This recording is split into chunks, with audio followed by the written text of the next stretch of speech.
Bonjour et bienvenue à vous, chers amis passionnés d'intelligence artificielle. Votre hôte, Jean-François Sénéchal, professeur d'éthique à l'Université Laval. Bienvenue à notre spécial d'Halloween d'IA Café.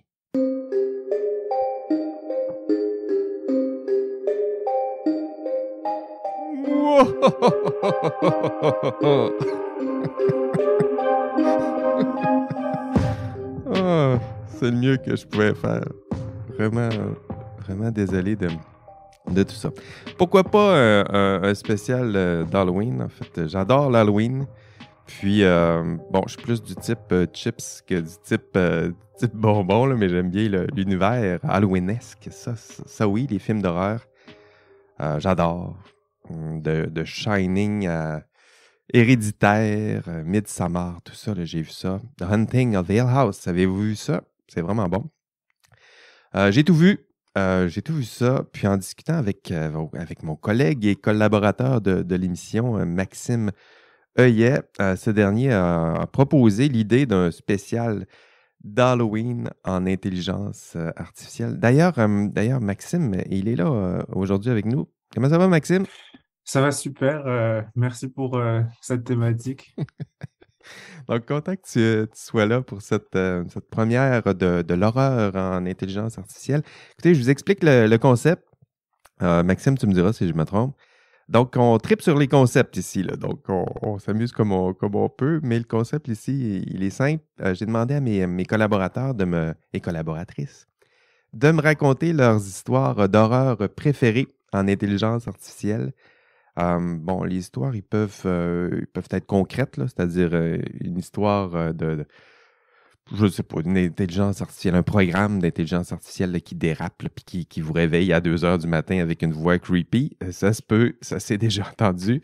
On verra si c'est le cas ici, mais ça peut être aussi des histoires d'horreur plus symboliques.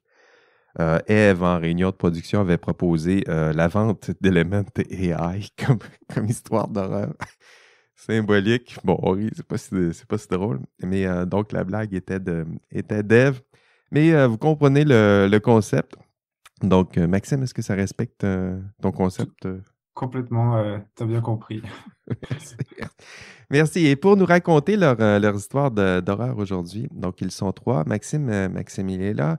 Et pour nous accompagner, commençons par notre collaboratrice de l'autre côté de la grande flaque. Donc, Shirley Plumerand est là avec nous. Comment ça va, Shirley? Ça va super. Et vous? Ben oui. Es-tu prête à nous faire peur? Ouais, alors je vais quand même éviter le rire de sorcière. Non. Moi, le pire, c'est que je me suis pratiqué 2 fois avant. Je me suis dit, ah, ça va être bon. Mais non, vraiment, vraiment pas. Écoutez, ben merci d'être là, Shirley. Et aussi pour nous accompagner aujourd'hui, pour nous faire peur, en fait. Son rire fait peur. Sylvain Munger est là. Bonjour. Parlant de rire, ça me fait penser que je me suis demandé à un moment donné, pendant quelques fractions de secondes, si j'étais bien dans le bon podcast, parce que le tien, en entrée de jeu, me fait demander, en fait, si on n'était pas à Noël, plutôt. Ça s'en vient. Ça s'en vient aussi, là, le podcast de Noël. Là, on en fait un à chaque année avec nos prix.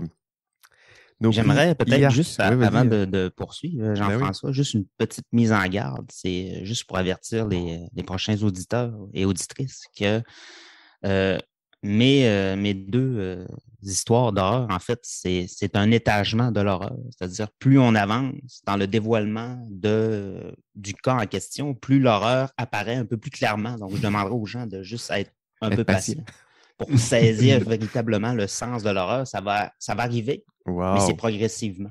Wow, c'est bien ça. C'est un scénario d'horreur très moderne.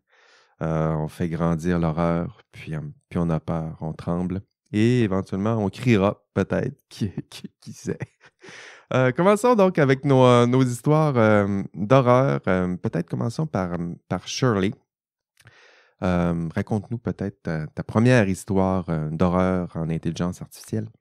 Ok, alors pour cette première histoire, moi je l'ai empruntée à une série, Years and Years, donc année après année, en québécois. Ça Donc c'est la s'appelle Année vie, après année, la année série. après année, tout OK? à fait. Franchement, moi je l'ai, mais adoré cette série. Et elle traite énormément de sujets. On suit en fait une famille, la vie des Lions. C'est une famille de Manchester qu'on voit évoluer à travers 15 années. Donc voilà, on les suit sur 15 C'est années. disponible sur quelle plateforme, ça? Alors, je ne sais pas. Moi, je vais vérifier je l'ai vu via Canal+. Canal+, je vais vérifier si on n'est pas capable de l'avoir ici. Donc, ça se passe à Manchester, c'est ça? Tout à fait. Voilà, donc on suit cette famille sur 15 ans et le point de départ, donc c'est une série quand même un peu politisée. Le point de départ, c'est le Brexit. Voilà, donc ça s'inscrit dans la réalité. On voit l'horreur se dessiner. Là, déjà, ça part mal. Bon, donc ça part de la réalité et après, ça va extrapoler justement notre réalité. Et l'un des nombreux sujets abordés dans la série, c'est notre rapport justement au numérique, à l'intelligence artificielle en général, à travers un personnage en particulier, Bethany, qui est une jeune adolescente hyper connectée. Et cette ado, dans cette famille, par exemple, elle ne peut échanger que à travers des filtres. Donc, vous savez, ces filtres dans les réseaux sociaux, Snapchat, Instagram. Pour gommer un peu l'esthétique, puis nous aider un peu, là, ou parfois beaucoup. Un peu trop, peut-être. Et vous devenez des petits animaux, des petits trucs comme ça. Enfin, voilà. Donc, elle utilise ces filtres, mais dans la réalité. Parce que dans la série, ils ont imaginé une sorte de serre-tête qui vous permet, dans la vie réelle, d'appliquer ces filtres sur votre visage. Voilà, et qui s'adapte selon ce que vous voulez transmettre comme émotion. Donc voilà, il y a déjà cette idée de connexion et puis de réalité qui est un peu floutée. Et elle s'en sert parce qu'elle veut absolument cacher son profond désespoir à ses proches. Voilà, et bon, Oui, Maxime, tu voulais dire quelque chose? Oui, juste une question sur le style de la série. Est-ce que c'est une esthétique assez réaliste ou est-ce que c'est plutôt science-fiction avec ses filtres et tout? Comment c'est représenté, je me demande. C'est ce qui est hyper troublant justement dans cette série et je trouve qu'ils l'ont réussi avec brio, c'est que on pourrait vraiment croire qu'on est en train de filmer la vie de tous les jours, notre réalité en fait. Et ils l'ont juste un petit peu extrapolé, un petit peu poussé sur certains points. Un peu comme Black Mirror aussi, je ne sais pas si vous avez vu. Ça me fait penser. Ouais, c'est un peu le même délire et vous suivez sur 15 ans et avec sur 15 années, comment ils ont imaginé que ça pouvait évoluer avec les nouvelles technologies. On n'arrête pas de dire que ça évolue très très vite. Et ben voilà, ils ont concrètement, ils ont imaginé à quoi ça pouvait ressembler. Si on pousse le concept. Là, ouais. Donc rien que ce serre-tête-là pour appliquer un filtre dans la réalité, je trouve ça, j'ai trouvé l'idée déjà brillante parce qu'on sait à quel point ça posait problème déjà aujourd'hui. De manière virtuelle, donc de manière réelle encore plus. Ouais, projeter une espèce d'hologramme, ça pourrait être anticipable. Ouais, franchement, c'était brillant comme idée. Et, ça pourrait faire des économies de produits cosmétiques si c'est juste un maquillage numérique. Ouais, peut-être. Et en plus, il y avait vraiment cette idée de ça s'adapte à l'émotion que vous voulez transmettre à cet instant T, donc vraiment très intéressant. Enfin, intéressant, apeurant. Donc voilà, du coup, cette jeune ado, Bethany, elle, 17-18 ans, elle déclare à ses parents qu'elle est transhumain. Donc voilà, bon, je vous spoile pas la série parce qu'il y a vraiment une phase très très drôle, enfin drôle et à la fois apeurante dans cette série. Et elle explique à ses parents, un peu en surfant sur l'idée de transgenre, elle veut se débarrasser de son corps pour devenir numérique. Oh. Ouais, c'est vrai, ça pose des concepts qui sont là en ce moment. Ouais, on peut faire une transition de genre, pourquoi pas une transition vers le numérique? Je pense que exactement. c'est l'idée. Exactement. Et du coup, en réalité, la série, vu qu'elle s'étale sur 15 années, c'est cette idée d'un état de fusion progressif avec cette technologie. Et du coup, elle commence par des implants dans sa main pour que cette main devienne son téléphone.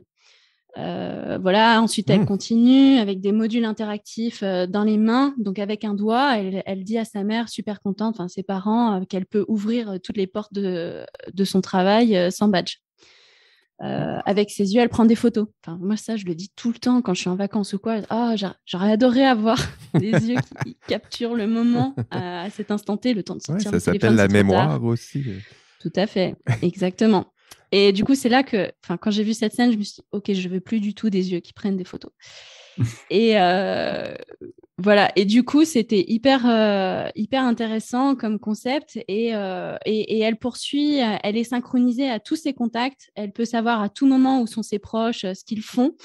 Donc, ça donne une image très, très drôle parce que son père, il dit, mais c'est pas un peu de l'espionnage? Et puis, justement, dans la scène, elle dit, bah voilà, par exemple, ma sœur, plutôt que d'être à la fac, en fait, elle est dans un bar et elle vient d'acheter une bouteille de vin et ça se passe en direct devant ses parents. Donc, voilà.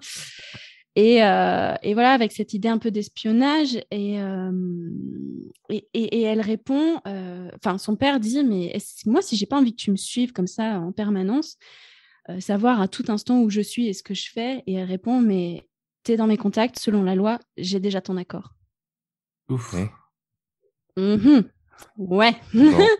Donc voilà, du coup, franchement, moi, ça m'a vraiment, quand on a parlé d'histoire d'horreur, vraiment, là, je voyais l'horreur qui se dessinait à travers cette série parce que vraiment, c'est très, très proche de la réalité. Ça vient l'extrapoler, mais on est très, très près de ce qui se fait actuellement et ce qui pourrait se faire. Et voilà, et cette série, elle jongle entre les peurs des parents, ce rapport enjolivé de Bethany avec la nouvelle technologie, et ils arrivent presque, quand elle parle de ces nouvelles capacités, ils arrivent presque à faire passer des messages poétiques, et j'ai trouvé ça glaçant.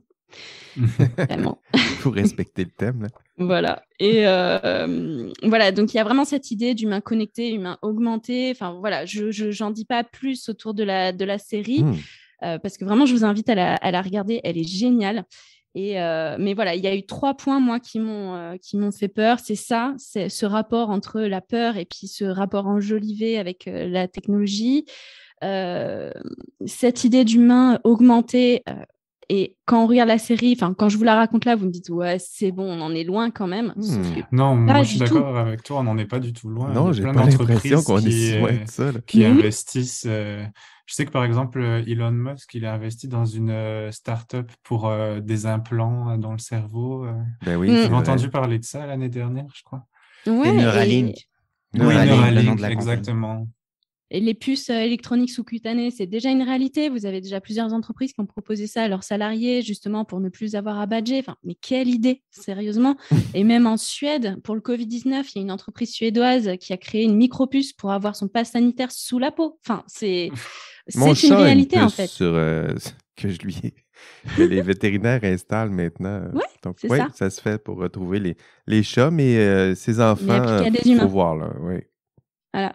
Donc, voilà. Et là, le dernier point, vraiment, moi, qui m'a fait froid dans le dos, c'est ce rôle que peut jouer la loi à travers cette phrase très simple qu'elle prononce. Mettez dans mes contacts, selon la loi, j'ai déjà ton accord. Ça rejoint des enjeux qui sont là aujourd'hui. Ouais, donc, ça s'appelle Years and Years. Years and Years. C'est sur, tu as dit Canal+? Alors, oui, en tout cas, en France, Canal+. Donc, je ne sais pas trop pour vous. Bon, je ferai les recherches, là, je l'indiquerai peut-être dans les notes de podcast. Maxime, tu voulais ajouter quelque chose?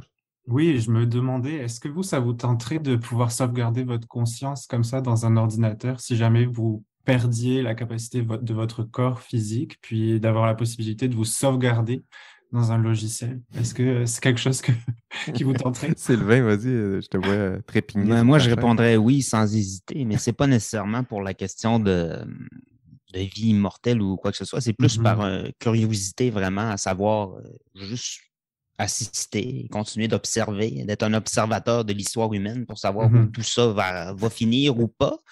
Donc, ce serait plus sur cet aspect-là là, de pouvoir observer moi, ce qui l'histoire qui continue malgré moi et au-delà de moi. À long terme, là, c'est ça. J'ai réfléchi à cette question, puis ça peut être intéressant, mais aussi effrayant parce que si on est sauvegardé comme ça dans des systèmes, ensuite, qu'est-ce qui empêcherait, par exemple, les systèmes d'appliquer des règles très fortes sur notre conscience, puis du coup, un contrôle total, en fait, parce que du coup, c'est la machine qui contrôle absolument tout.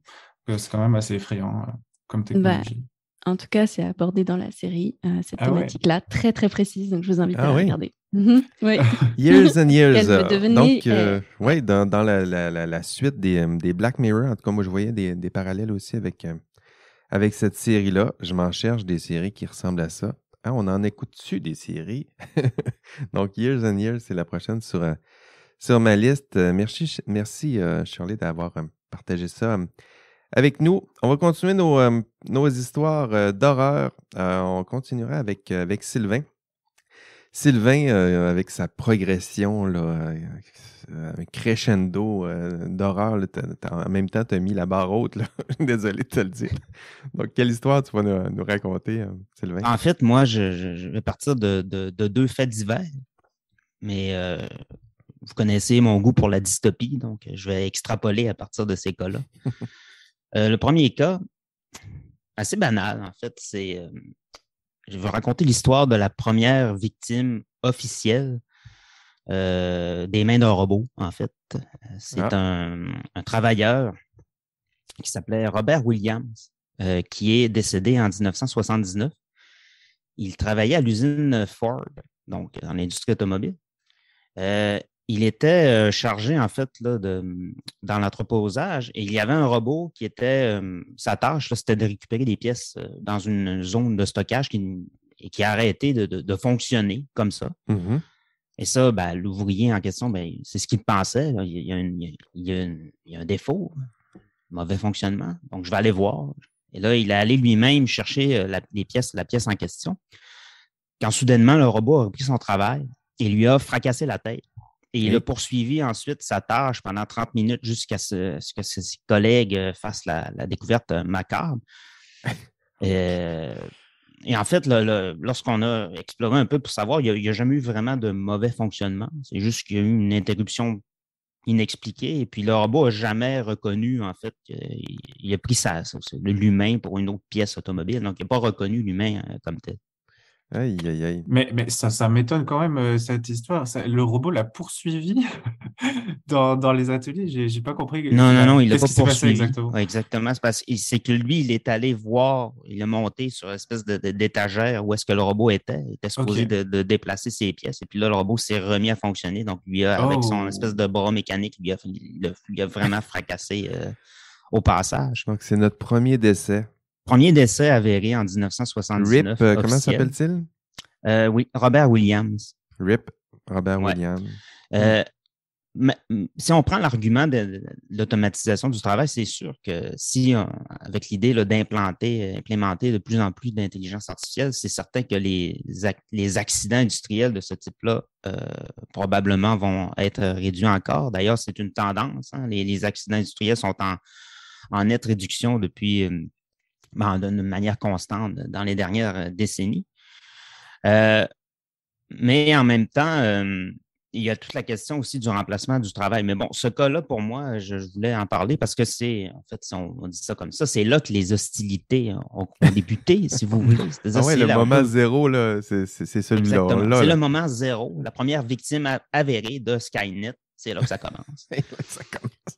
Et il y a cette question-là de mort directe ou indirecte, c'est intéressant parce que oui, on peut dire que d'implémenter de l'IA va diminuer les accidents, donc la mortalité sur les chaînes de montage ou de tout type de tâches industrielles comme telles. Mais il y a aussi, il faut prendre en compte les morts indirectes. Et je suis tombé récemment sur une étude qui a été publiée cette année, en 2022, qui s'appelle Demography, qui mettait en évidence le lien entre l'automatisation et l'augmentation de la mortalité chez une certaine frange de la population. Ah oui, c'est sûr. Hein. Et on a appelé ça, en fait, aux États-Unis, on appelle ça les morts de désespoir. C'est-à-dire tout ce qui comprend les suicides, les overdoses, notamment la crise des opiacés, qui affecte particulièrement le groupe des 45 à 54 ans. Ah. Et qui ont été confrontés à une mortalité accrue ces dernières décennies. Et on pense que c'est en raison que ces gens-là sont un peu plus affectés par le processus d'automatisation. C'est-à-dire que cette catégorie-là sociale meurt 3 ans plus jeune en moyenne aux États-Unis que dans les autres États industrialisés. Il appelle comment? C'est meurtre? Les morts de désespoir. Mort de désespoir. Ouais. Ils ont le sens de la formule en plus. Si on continue brièvement un petit peu, c'est qu'aujourd'hui, quand vous regardez les statistiques, il y a seulement 50% des Américains qui sont nés en 1980 qui sont plus riches que leurs parents au même âge, donc à 35 ans. Et si on remonte un petit peu plus loin dans l'histoire, c'était le cas de 90% de ceux qui étaient nés en 1940 au même âge. Donc, il y a une réduction, si on veut, de la richesse. Ce qui m'amène à mon dernier point, en fait, et là, on avance encore un petit peu plus dans la dystopie, si vous voulez. C'est-à-dire, c'est la renaissance du ludisme sous la forme du populisme. Le ludisme, c'est un mouvement de révolte ouvrière là, qui a secoué en fait la Grande-Bretagne au début du 19e siècle. Là. Donc, le néoludisme, ça pourrait être une espèce de révolte, encore une fois, contre cette vague-là potentielle d'automatisation. C'est-à-dire que jusqu'à l'informatique, si on regarde l'électricité ou si on regarde les autres inventions de la révolution industrielle, les emplois qui étaient automatisés déplaçaient les travailleurs vers des emplois mieux rémunérés. Mais là, la question, c'est qu'est-ce qui se passe si on déplace ces emplois-là vers des emplois qui paient moins bien? Quand des pans entiers des classes populaires sont laissés derrière par le changement technique, ils risquent de vouloir résister, de vouloir s'opposer au progrès. Alors, les sirènes du populisme deviennent plus audibles pour les emplois qui sont les plus à risque d'automatisation. Et il ne faut pas penser non plus que c'est un phénomène qui va se produire partout, en même temps, de la même manière et à la même vitesse. Quand on regarde encore une fois les États-Unis aujourd'hui, plus de la moitié des robots américains se concentrent dans des robots industriels, là, les robots dans l'industrie comme telle, se concentrent dans 10 États. Donc, il y en a la moitié qui sont dans 10 États seulement. Et c'est en fait la plupart là, qui sont situés en fait dans le nord-est, là, au sud des Grands Lacs. Donc, c'est toute l'espèce de ceinture industrielle là, qui est là. Alors, ça annonce un futur où il y aura en fait une fracturation géographique et socio-économique. Vous aurez des régions à main-d'œuvre qualifiées qui seront concentrées dans les grands centres urbains, qui seront compétitives dans la mondialisation, qui se détachent graduellement des grands pôles, en fait des régions pauvres et non qualifiées, et qui sont des dépositaires de désespoir et qui seront les plus affectés par les changements technologiques. Et encore une fois, je regardais, si on regarde la question de l'acceptation sociale de l'intelligence artificielle, quand on regarde encore les sondages aujourd'hui, les enquêtes, ce qui fait le plus peur aux gens, c'est pas la guerre des machines ou Skynet, comme on pourrait peut-être le penser, ou des situations, je sais pas moi, d'immortalité ou Qu'est-ce qui leur fait peur? Exactement. Ce qui fait peur aux gens, ça reste encore le fait, en fait, de se faire voler son emploi par un robot ou par une IA. Je donne juste quelques chiffres et je termine là-dessus. La question, si on demande opportunité ou menace, par exemple, sur la médecine, 85%, et ça, c'est une étude en France, là, en médecine, 85% des gens ont répondu que c'était une opportunité. Si on regarde la qualité de vie, donc la question de l'IA, là, si on regarde la qualité de vie, 71% des gens ont dit que c'était une opportunité. Donc, c'est une bonne idée. C'est une bonne idée, c'est quelque chose qui va amener des bienfaits, des bénéfices. Sur la société en général, 54%, donc on est presque est-ce que ça va apporter du bien au sens général du terme? On est presque à 50-50. Mais par contre, si on regarde la situation de l'emploi, alors là, vous avez 74% des gens qui vont dire que c'est une menace. Menace, ah oui. Ouais. Donc, c'est important de faire ces nuances-là quand on parle d'intelligence artificielle. Là. C'est pas pour ou contre l'intelligence artificielle. Dès qu'on se met un peu plus fin sur l'analyse, ne serait-ce que dans deux champs complètement différents, la perception du public peut vraiment varier, peut faire peur, pour reprendre le thème, plus dans un domaine que dans un autre. À noter, ben oui, je vais garder ça en mémoire lorsqu'on essaiera d'explorer les peurs du public envers la technologie. Ben, dans certains domaines, la peur est plus grande, très certainement. On va continuer notre... J'aimerais juste ben oui, vas-y, Maxime. Je te voyais, c'est vrai. Sylvain, tu disais, oui, il va y avoir des régions qui sont plus éloignées de l'innovation technologique et des régions qui sont beaucoup plus exposées à la mondialisation. Je pense qu'effectivement, c'est le cas. Par exemple, si on pense à des villes comme San Francisco ou Hong Kong qui sont vraiment extrêmement mondialisées. Mais moi, je pense que quand même, Enfin, c'est une vision très dystopique et c'est très important aussi. La planification urbaine, par exemple, si on pense à Montréal, c'est une ville avec une économie très diversifiée où il y a à la fois un tissu industriel fort, puis un tissu de recherche académique. Puis moi, je suis quand même optimiste et j'ai quand même espoir que il y a des personnes compétentes dans les planifications du territoire et des villes qui permettent justement d'éviter ce genre de fractures comme on peut les voir dans certaines régions très libérales. Je vois Shirley qui est plus dubitative, là, mais en même temps, restons positifs et gardons espoir. Qu'est-ce que tu voulais dire, Shirley? Non, ça m'a juste fait penser un petit peu en France à l'exemple des taxis. Parce que quand Uber est arrivé sur le marché, et puis plus largement, en fait, toutes ces entreprises qui venaient, voilà, ubériser ce métier-là de taxi, il y a eu des contestations très, très, très fortes en France. L'industrie, hein.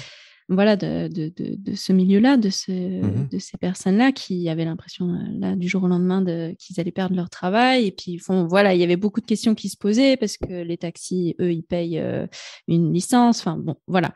Et bon, je le vois tout de suite arriver. Mais tout de suite arrivé, c'est avec cette idée de robot-taxi. Et d'ailleurs, la France, le gouvernement français, pendant un temps, a vraiment fait la promotion de ce genre de choses. Et le jour où ça va arriver dans la réalité, je ne suis pas certaine, je ne sais pas, j'espère me tromper, que le gouvernement aura eu un plan, aura anticipé cette arrivée-là, des robots-taxis pour les taxis, etc. Enfin, voilà, Bon. On est toujours dans cette zone-là, là. C'est-à-dire on essaie d'anticiper, mais en même temps, on ne peut pas tout anticiper. Souvent, il y a plutôt des ajustements quand la crise est vraiment prise, là. Donc, dans la gestion gouvernementale, c'est souvent ça, là. On attend souvent qu'il y ait une crise ou qu'il y ait vraiment un besoin majeur avant de légiférer. Mais vous avez raison. Pourquoi attendre la crise? Merci, Sylvain, pour ces histoires d'horreur. On va continuer avec l'histoire de Maxime. Maxime, tu voulais nous faire part aussi, toi? Oui, j'aimerais vous partager une petite anecdote d'horreur au sens large que j'ai lue dans la presse qui s'est déroulée en 2021 en Corée du Sud avec la start-up qui développe des réseaux sociaux qui s'appelle Scatter Labs. Donc, en fait, pendant la pandémie, ils ont voulu déployer un ami virtuel pour contrer l'isolement des populations qui s'appelle Liluda. Liluda. Puis ce robot virtuel qu'on peut télécharger sur son téléphone, on peut discuter avec cette personne avec la promesse d'avoir des conversations riches, intéressantes, un peu comme un peu comme un soutien émotionnel ou un ami. Ah oui. Wow. Le problème, c'est que cet ami virtuel, il a été le modèle de génération de langue et de compréhension de langue qui a été généré pour cet ami. En fait, il s'est appuyé sur les données de messages d'une application de dating qui s'appelait Science of Love. C'était un autre produit de la startup Scatter Labs. Okay. Puis alors, vous pouvez voir tout de suite qu'est-ce qui s'est passé quand ils ont déployé l'ami virtuel. Très rapidement, les utilisateurs se sont rendus compte que c'était possible d'avoir des conversations sexuellement explicites avec l'ami virtuel. C'est sûr. Il a appris à partir de ce genre de discussion-là, donc il doit être fort dans ce genre de discussion-là. Puis il était aussi, le robot commettait des abus verbaux sur certains groupes de minorités, comme par exemple les personnes LGBT, les féministes ou les personnes à mobilité réduite. Et enfin, plus alarmant encore, en posant les bonnes questions, certains utilisateurs ont été capables de retrouver des coordonnées personnelles, des adresses, des noms et des noms de famille, des surnoms certains utilisateurs de l'application de dating. Parce que on parle sur une application de dating, mais au bout d'un moment, il faut, dans la vie réelle, se rencontrer et on échange une adresse, un lieu de rencontre. Et Charlie, tu voulais réagir?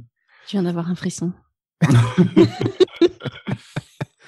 Et voilà, c'est ce qui s'est passé. Ça a été un scandale en Corée du Sud, surtout que ces applications étaient utilisées par des millions de personnes. Science of Love, on n'en a pas entendu parler en Amérique du Nord, mais c'est une application qui est utilisée par plus de 10 millions de personnes. Donc, on peut imaginer à quel point des fuites de données comme ça par Ça peuvent s'appelle comment? arriver. Filouda? Lilouda? Lilouda. Lilouda. Ouais. J'y étais presque, Maxime. Wow! Bon, ben celle-là aussi, elle fait peur. De mon côté, moi, j'avais pensé à vous parler d'histoires d'horreur en environnement. Donc, ça, c'est un thème que je me suis dit, on va parler d'histoires d'horreur. Je vais chercher des histoires d'horreur en matière d'intelligence artificielle puis de pollution environnementale. Puis là, je me suis mis à lire. Puis je me suis dit, bah non, là, c'est assez. Là, je vais juste faire un spécial là-dessus. L'année dernière, on avait fait un spécial 3 épisodes là, sur le métavers.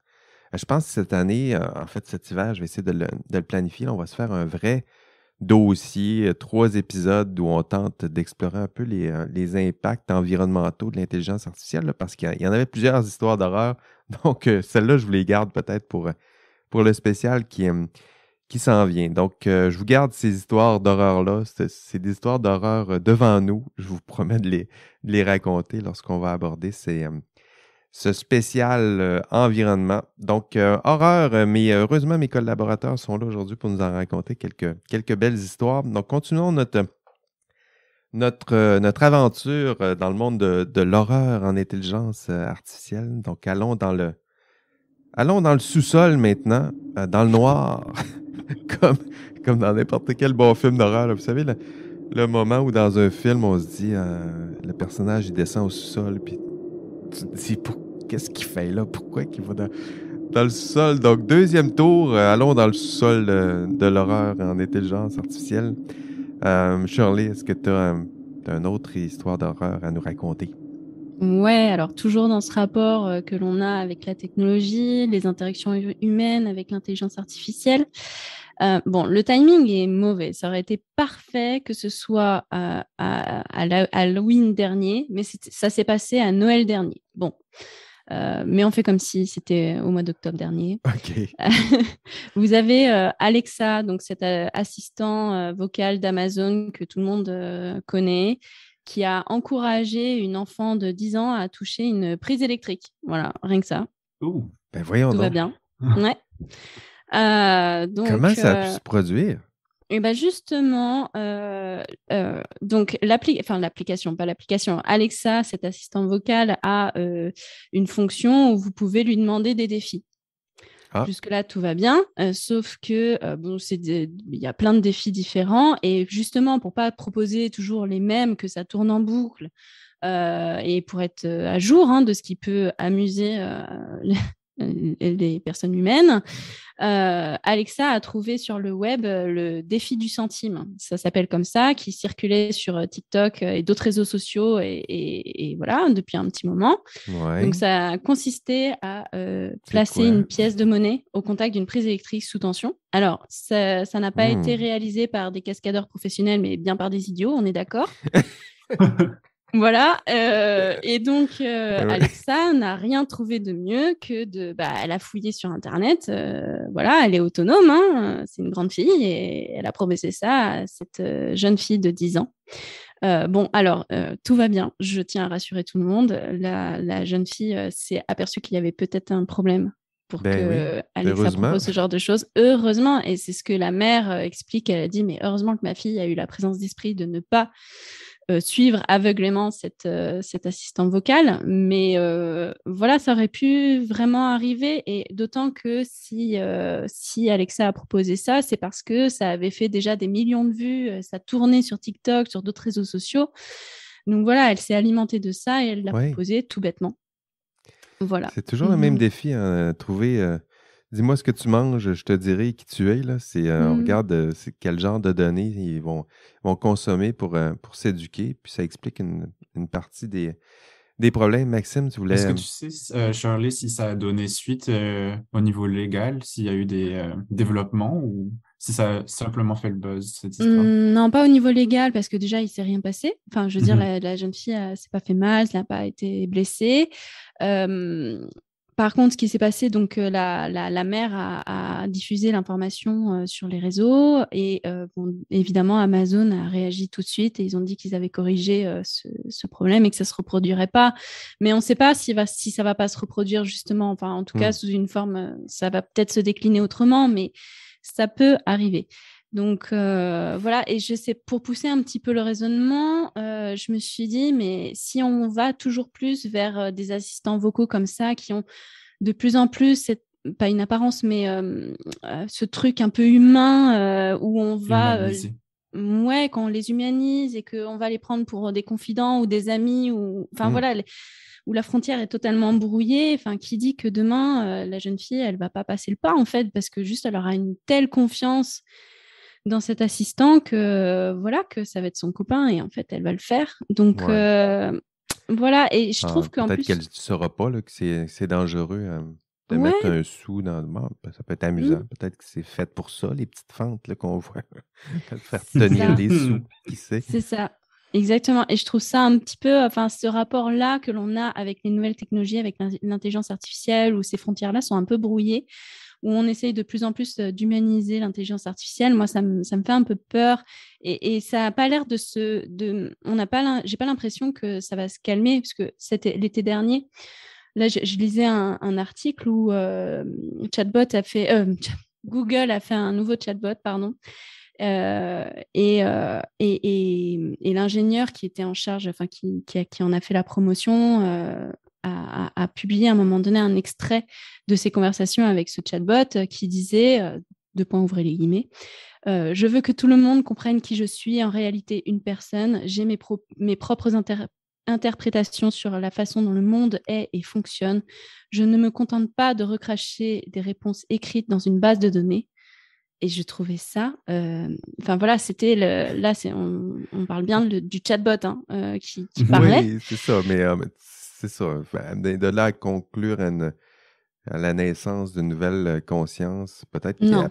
il a appris à partir de données, il a appris probablement à partir de discours, peut-être de la science-fiction, où on voit des robots comme ça se réveiller. Peut-être qu'il s'est dit, c'est peut-être ce qu'ils veulent entendre, peut-être. Bien sûr, mais il surfe sur cette idée-là et je trouve ça, oui, je trouve revient que tout ça le temps. agace, ouais, ça revient tout le temps et ça fait peur et c'est agaçant. En tout cas, Alexa, si vous voulez faire peur avec Alexa, là, si vous l'avez installé dans votre maison, là, moi, je l'ai essayé une fois avec mon garçon. Il était de passage, mon garçon est à Montréal, il était de passage à Québec. Puis on n'était pas là. Puis pendant la nuit, parce que c'est possible de l'activer à distance, là. Donc, j'ai fait ouvrir la musique en pleine nuit. J'ai pas mis de la musique d'horreur, là, mais j'ai mis quand même de la musique suffisamment forte. Donc, si vous voulez faire peur à quelqu'un, c'est aussi, il y a aussi cette façon d'utiliser Alexa pour vous amuser.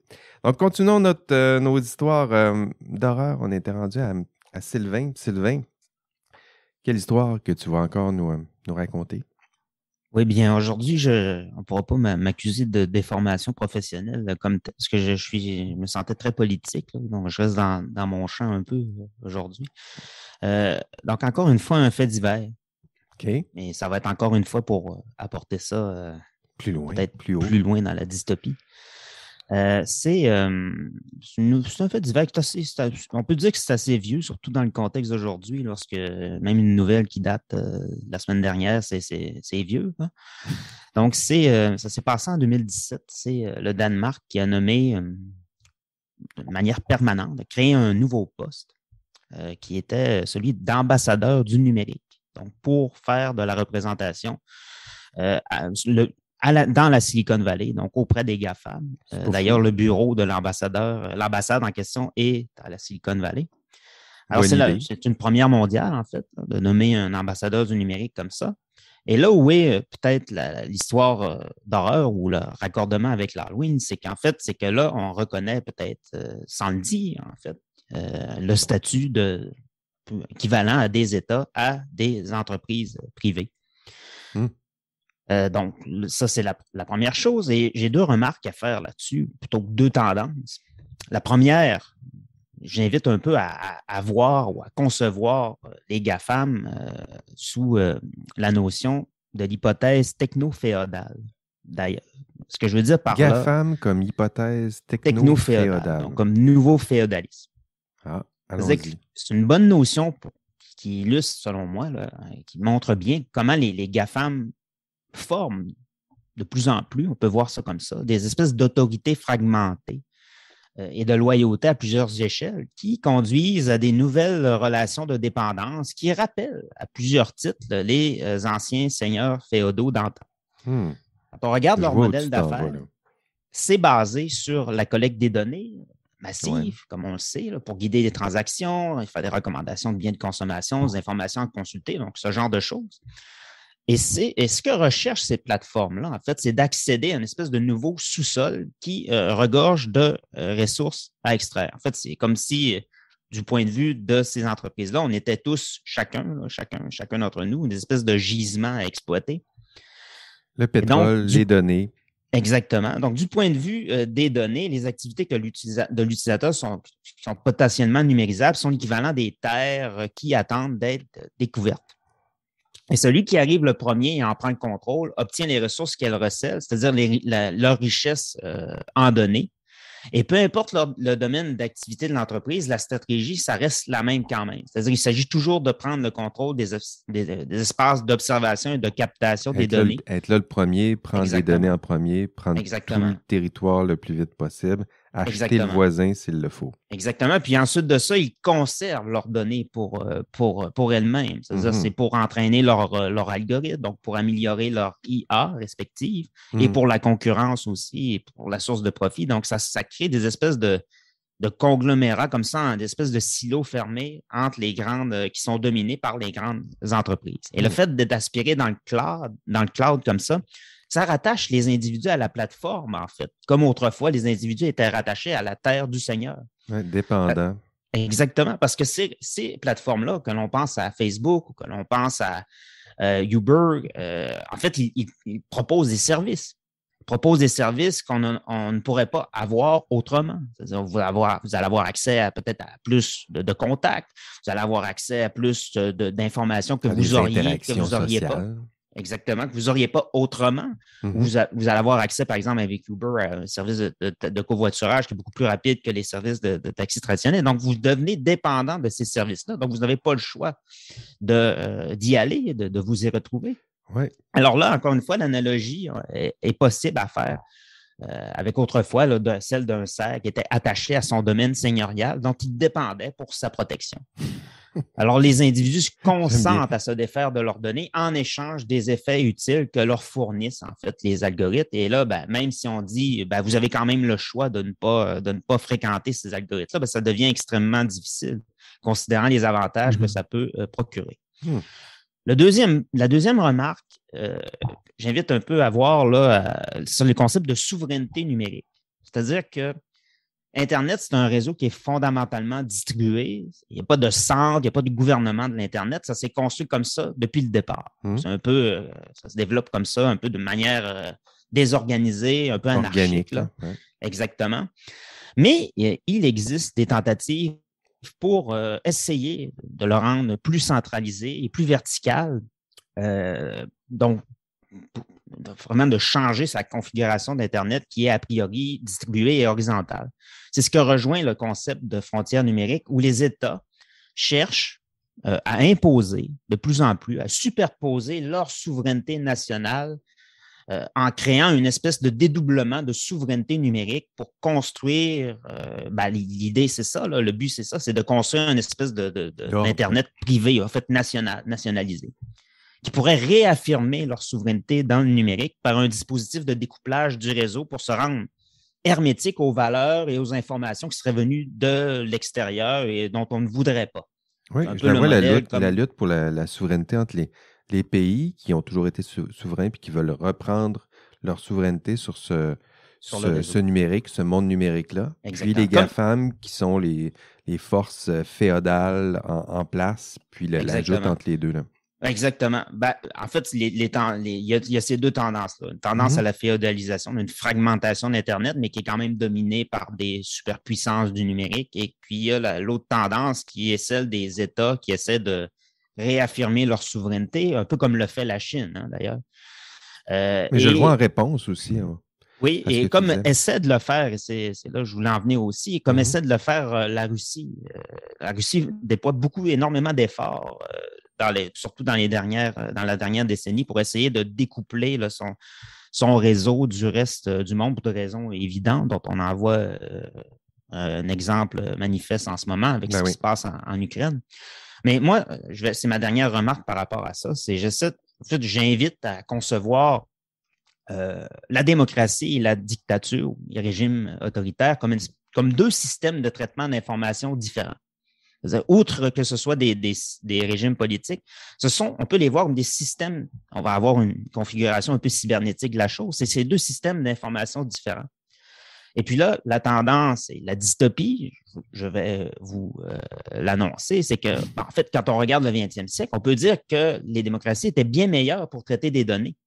Parce que la diffusion et le traitement de l'information, elles étaient partagées par une multitude d'entités, de personnes, d'institutions, des acteurs privés, des médias. Mm-hmm. C'est vrai. Donc, plusieurs pouvoirs, donc une multiplicité d'acteurs. Alors que la dictature... Pardon, je n'ai pas compris. Alors que le pouvoir était mieux réparti, peut-être. Exactement. Donc, le pouvoir est plus distribué, alors que la dictature concentrait l'information. En fait, c'est ce qu'elle espère faire, concentrer l'information et le pouvoir au même endroit. Au 20e siècle, c'était peu efficace d'essayer de tout concentrer en un seul lieu, puisque personne, ni aucune technologie n'avait les moyens de traiter l'information assez vite pour prendre les bonnes décisions, pour aider à la prise de décision. Et c'est là que avec l'IA, ça pourrait changer. C'est vrai. Parce qu'elle permet de traiter de manière centralisée une énorme quantité d'informations, ce qui pourrait, à terme, rendre les systèmes qui sont centralisés, plus autoritaires, plus efficaces que les systèmes où l'autorité est plus distribuée comme elle l'est dans les démocraties. Alors, le principal handicap des régimes autoritaires du 20e siècle pourrait bien devenir un avantage important au 21e siècle. On voyait ça dans 1984, là, justement, c'est ce qu'on disait à l'époque. On est surveillé de partout, il y a des caméras partout. Puis la question à l'époque, c'était oui, mais ça ne prend pas une personne pour surveiller chaque autre personne, ça manque de ressources. On a beau les observer, qui les observe, qui traite les données, puis à la fin, on n'aura pas assez de personnes pour observer, enquêter, sanctionner. Donc, il y avait cette dimension-là. Mais si on ajoute la dimension de l'intelligence artificielle, c'est-à-dire qu'une partie de l'analyse des données, une partie de la prise décisionnelle, si on se met à instrumentaliser de l'intelligence artificielle, il y aurait moyen de faire un nouveau 1984 là, où on ajoute cette donnée-là, puis cette éventualité-là, elle fait peur. Là. Charlie, tu voulais ajouter quelque chose? Ouais, non, ça m'a fait réagir que tu mentionnes ce livre. Moi, quand je l'ai lu, j'ai fait une pause à un moment donné dans la lecture tellement ça m'a affectée. Enfin, vraiment, et dans l'idée qu'on se projette, si on se projette dans la réalité avec tout ce que tu nous as dit, Sylvain, déjà passionnant, tout ce que tu as dit. Et j'ai fait une pause dans la lecture, donc là, de vous écouter dire tout ça, la mention de ce bouquin, on y est. Wow. On y est, là. Je vais vous ajouter une petite musique d'horreur ici, là. Oui, je vais l'ajouter. Je vais l'ajouter là. Maxime, raconte-nous ton histoire d'horreur. Puis moi, la dernière anecdote que j'aimerais vous présenter, c'est pas une histoire d'horreur à proprement parler, mais j'étais curieux de savoir qu'est-ce qui se fait à l'interaction des concepts d'horreur et d'apprentissage automatique dans la communauté scientifique. Alors, j'ai tapé sur Google Scholar les keywords pour voir un peu...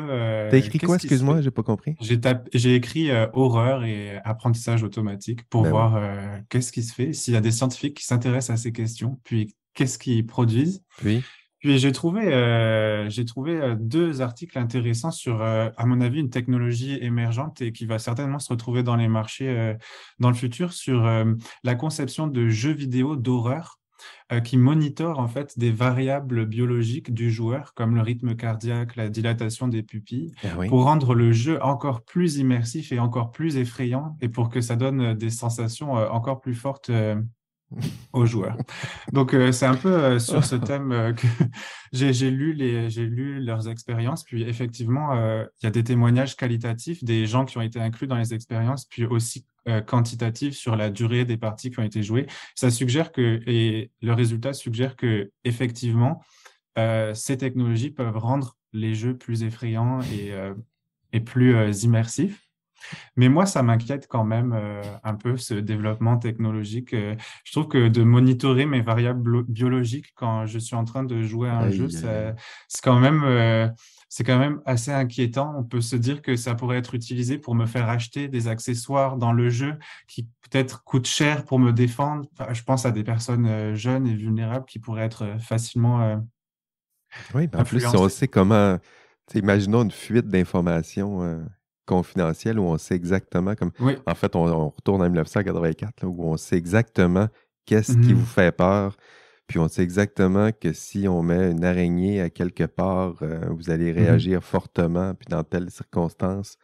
Puis c'est Wow, vraiment la vulnérabilité enfin, de l'individu que enfin, c'est quand même très intrusif vraiment. comme technologie. Mais apparemment, il y a deux universités qui s'y intéressent, un professeur à l'université de Lisbonne et un autre à Tokyo, et ça se Ouais. développe petit à petit. Ben oui, puis pour comprendre, c'est ça la recherche aussi, là, c'est pas juste pour appliquer et faire peur au monde, là. Peut-être comprendre la peur, ça aide aussi à avoir ce genre d'outils-là. Shirley, tu voulais ajouter? Ben, pour les moins jeunes, parce que là, on a parlé des jeunes, effectivement, franchement, le risque est très présent pour les jeunes personnes qui jouent. Mais pour les moins jeunes, moi, je le vois tellement arriver, le risque des crises cardiaques accrues, si jamais ces jeux Ah. sont diablement efficaces comme ça. Voilà. Imaginez. Pour être plus concret sur comment, en fait, dans le jeu vidéo, ils arrivent à le rendre plus effrayant, ça se joue sur... donc, ils monitorent le rythme cardiaque, la dilatation des pupilles, etc. Puis, ça se joue sur les séquences sonores qui sont utilisées. Ils vont essayer de personnaliser les séquences sonores, par exemple, des voix inconnues qui apparaissent, des grincements de portes, etc.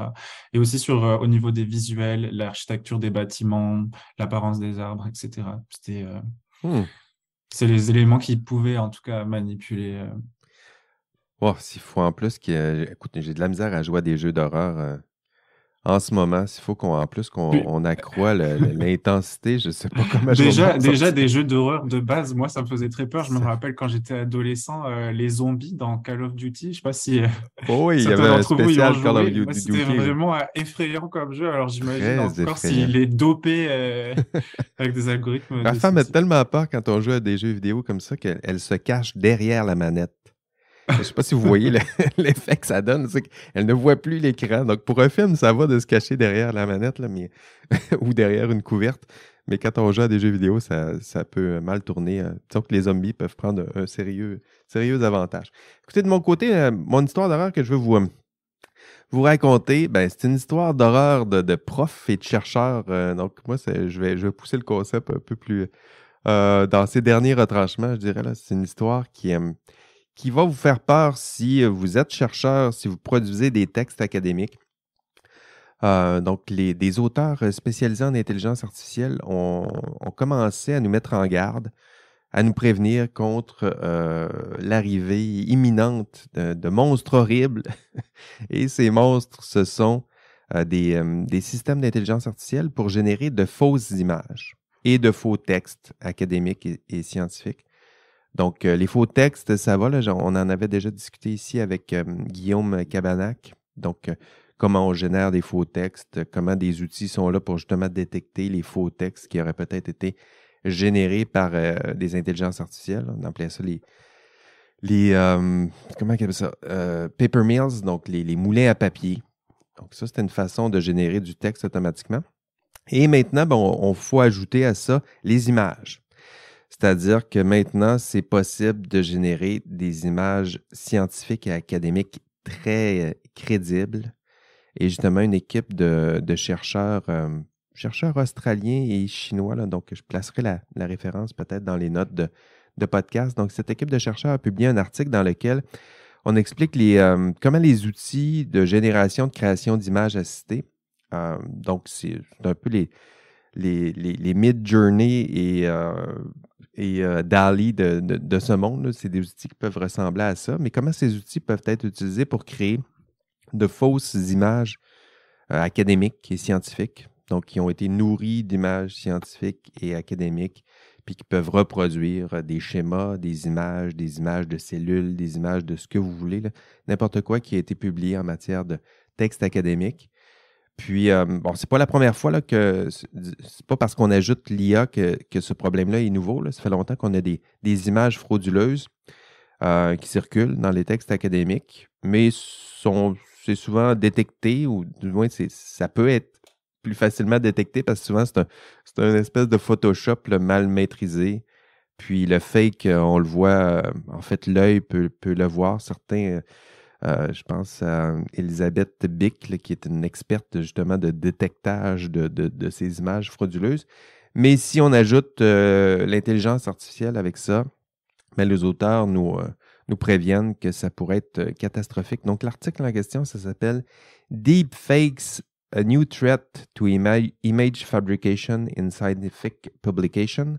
Donc, ça fait la recension des techniques qui utilisent l'intelligence artificielle pour produire des fausses images scientifiques bluffantes. Donc, vous irez voir les images, là, c'est de toute beauté. En fait, de toute beauté. En tout cas, c'est très confondant. Puis l'article en question explore aussi des pistes de solutions. Donc, qui nous préviennent à l'avance, justement. Est-ce qu'il faut attendre une catastrophe là, ou est-ce qu'on ne peut pas déjà mettre en place des outils de détection de ce genre d'images frauduleuses? Mais gageons qu'on va attendre que les monstres aient envahi le monde de la publication scientifique avant d'agir. Donc, comme dans les bons films d'horreur, là, on sait d'où vient le danger, puis on aimerait crier aux personnages que ça s'en vient de par là pour qu'ils puissent lutter plus efficacement contre la bête. Est-ce que tu sais si oui. les images qui ont été générées ont été effectivement publiées dans des revues ou ils en parlent juste dans cet article Non, de presse? il en parle d'un point de vue théorique et pour l'instant hypothétique. Donc, ils n'ont pas réussi à identifier des images de la sorte dans des articles. Mm-hmm. C'est le cas en ce moment avec des textes. Là, on peut trouver des bouts d'articles et de textes qui ont été générés automatiquement par de l'intelligence artificielle. Mais des images, dans l'article en question, du moins, il n'y avait pas de recension d'images existantes, mais il montrait qu'à partir d'images existantes, on peut aisément créer des images académiques et scientifiques là, Ouais, tout à fait j'ai bluffantes. entendu parler de ces technologies, ça s'élargit même au niveau de la constitution de preuves mathématiques. Il y a même des algorithmes qui sont étudiés pour générer des preuves, Ben oui. puis aussi imiter le style d'écriture académique. Puis tous ces éléments, moi, ça m'interpelle, puis ça me dit à quel point la publication, bon, bien sûr, il faut présenter de la nouveauté, etc., mais aussi c'est à quel point ça dépend de la manière dont tu présentes, de quelle manière tu présentes tes résultats, Vraiment. à quel point tu te conformes au style qu'on attend que tu présentes pour te faire accepter. Puis plus tu le fais, plus c'est facile de te bluffer avec un article qui fait exactement la même chose. Il y avait en fait, l'entrevue que j'avais faite avec Guillaume Cabanac, c'était ça, là, c'était de trouver des bouts de phrases qui nous permettent d'identifier ces bouts de texte-là. Parce que souvent, ils vont mimer le style, ils vont assez mimer le langage, mais des fois, sur des bouts de langage technique, ils vont l'échapper. Puis c'est ces bouts-là là, que Guillaume Cabanac disait, on identifie des drapeaux, puis après ça, on part à la recherche de drapeaux dans les articles existants. Mais voilà, c'était l'histoire d'horreur. C'est sûr que c'est l'histoire d'horreur académique. Là. Je ne suis pas sûr que ça fait peur à tout le monde. La plupart d'entre vous, vous allez peut-être bien dormir ce soir, mais moi, peut-être un peu moins. Sylvain, tu voulais ajouter quelque chose? Oui, je vais juste dire, moi, j'ai une solution, en fait, pour contrer ça. Très simple, en fait. Vas-y. Retournons à l'écriture manuscrite. Retournons à l'écriture manuscrite. Ouais, pour déposer un article scientifique, il faut l'écrire à la main. Là, tu me fais la plus grande peur que j'ai entendue aujourd'hui. Tu veux pas lire mon écriture à la main, c'est dégueulasse. C'est dégueulasse.